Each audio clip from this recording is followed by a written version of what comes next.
Subscribe करें और साथ ही किसी भी नोटिफिकेशन को पाने के लिए बेल आइकन को दबाना ना भूलें। Presented by Dev Films।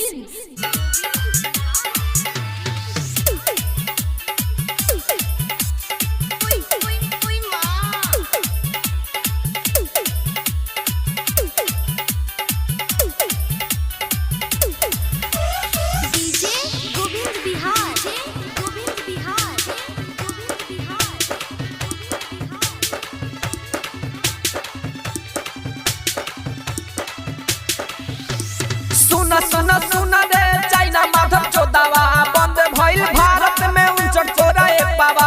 सुना सुना सुना रे चाइना माधव चौदावा बंद भइल भारत में 59 पावा।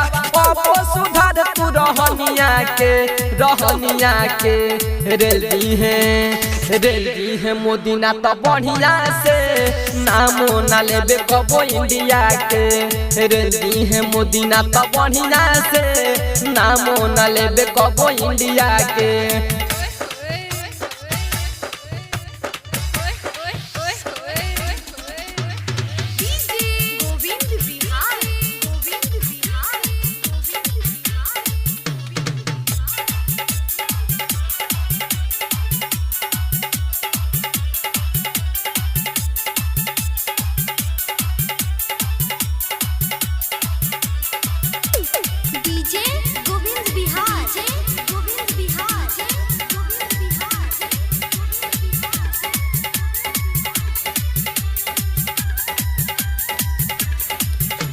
अब ना चलावे के बचाइना के चीज के ले जोरे साला तू अपना टिकटॉक के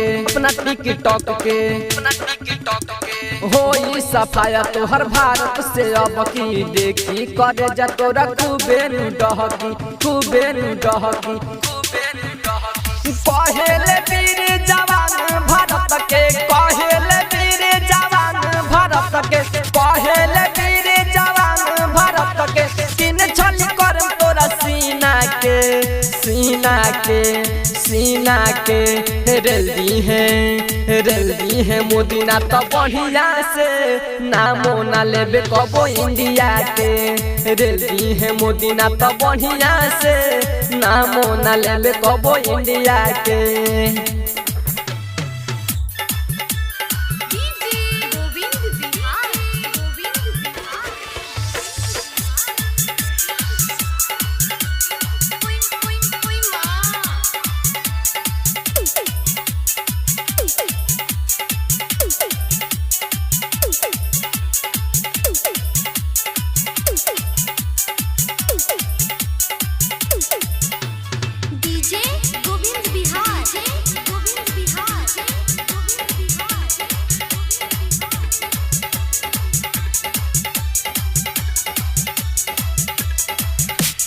बढ़ चढ़ के बोले जानी तू जिंग पिंग रे हटे न सन 1962 रे विनोद कहले बतिया साच बाबे शमशेर गावे सबके सुनावे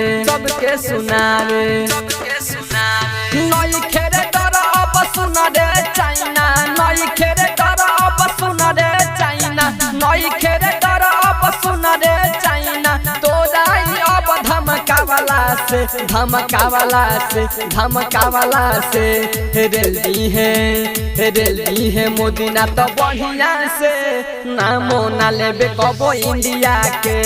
रेलदी है मोदी ना तो बढ़िया से नामो ना लेबे कबो इंडिया के। एश सावन रिकॉर्डिंग स्टूडियो।